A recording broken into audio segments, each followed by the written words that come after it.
সংযুক্ত আরব আমিরাতে চলমান আইএল টি-20তে খেলতে গেছেন মুস্তাফিজুর রহমান। দুবাই ক্যাপিটালসের হয়ে পারফর্ম করছেন বাংলাদেশের কাটার মাস্টার।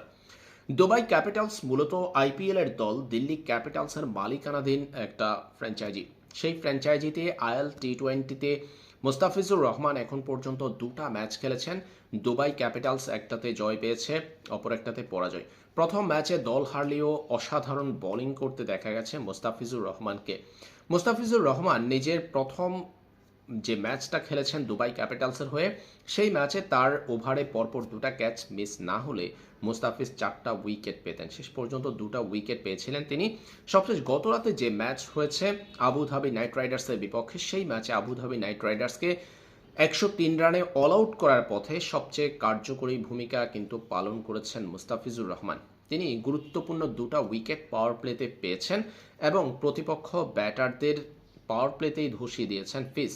প্রথমে ইনিংসের দ্বিতীয় ওভারে পঞ্চম ডেলিভারিতে তিনি প্রতিপক্ষ তারকাকে আউট করেছেন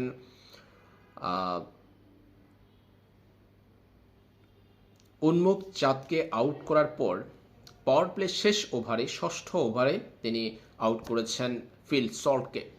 এ দুটো উইকেট কিন্তু আবুধাবি নাইট রাইডার্সের ব্যাটিংয়ে বড় একটা প্রভাব ফেলেছে। শেষ পর্যন্ত তারা কিন্তু অল আউট হয়েছে 103 রানে। মুস্তাফিজুর রহমান যেভাবে বোলিং করছেন আইএল টি-20তে, তাতে আইপিএলের নিলামের আগে আইপিএলের একাধিক ফ্র্যাঞ্চাইজির নজর কাটতে পারেন মুস্তাফিজুর রহমান। আইএল টি-20তে আছে আইপিএলের একাধিক ফ্র্যাঞ্চাইজির মালিকানাধীন দল। তারা নিঃসন্দেহে এই টুর্নামেন্টে নজর রাখবে, এই টুর্নামেন্টে পারফর্ম করা ক্রিকেটারদের উপর নজর রাখবে আইপিএলের নিলাম থেকে কাদেরকে দলে অন্তর্ভুক্ত করা যায়। মিনি নিলাম অনুষ্ঠিত হতে যাচ্ছে 16 ডিসেম্বর। সেই নিলামের মধ্য দিয়ে চূড়ান্ত হবে 2026 সালের আইপিএলের দলগুলো। মুস্তাফিজুর রহমানকে 2026 আইপিএলের দলে অন্তর্ভুক্ত করতে চাইতে পারে এমন অন্তত 4টা ফ্র্যাঞ্চাইজির খবর শোনা যাচ্ছে। তাদের দলগুলোতে স্লট খালি আছে, পেসারের স্লট খালি আছে।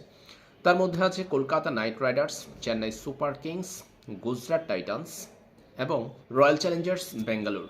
রয়্যাল চ্যালেঞ্জার্স বেঙ্গালুরু লুঙ্গে এনগিদিকে ছেড়ে দিয়েছে। তার জায়গাতে মুস্তাফিজুর রহমানকে দলে অন্তর্ভুক্ত করলেও করতে পারে আরসিবি। গুজরাট টাইটান্স জেরাল্ড কোর্জিয়াকে ছেড়ে দেওয়ায় তার জায়গাতে মুস্তাফিজের জন্য একটা স্লট খালি আছে। আরও একাধিক পেসার তাদের রাডারে রয়েছে। তাদের পাশাপাশি মুস্তাফিজুর রহমানও একজন ক্যান্ডিডেট গুজরাট টাইটান্সের জেরাল্ড কোর্জির জায়গায়। কলকাতা নাইট রাইডার্সের নামটা সবচেয়ে বেশি শোনা যাচ্ছে। কলকাতা নাইট রাইডার্স এন্ড্রিক নরকিয়াকে ছেড়ে দিয়েছে, দলের গুরুত্বপূর্ণ পেসার এন্ড্রিক নরকিয়াকে ছেড়ে দিয়েছে। এছাড়াও তারা পেস বোলিং অলরাউন্ডার আন্দ্রে রাসেলকে দল থেকে ছেড়ে দিয়েছে।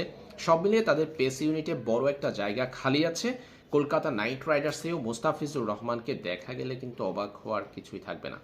এছাড়াও মুস্তাফিজের পুরনো দল চেন্নাই সুপার কিংস, যাদের দলের হয়ে খেলে 2024 সালের আইপিএলে 9 ম্যাচে 14 উইকেট শিকার করেছেন।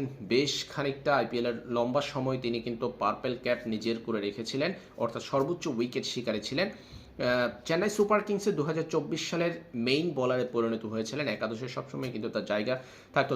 বাংলাদেশ দলের ম্যাচ থাকার কারণে তার আইপিএলে পুরো মৌসুমটা আসলে খেলা হয়নি। 9টা ম্যাচ খেলেছেন তিনি। এবার মাথিসা পাতিরানা, স্যাম কারানদের মতো তারকাদের ছেড়ে দিয়েছেন চেন্নাই সুপার কিংসের সেই জায়গাতে মুস্তাফিজুর রহমানও একজন ক্যান্ডিডেট হতে পারেন।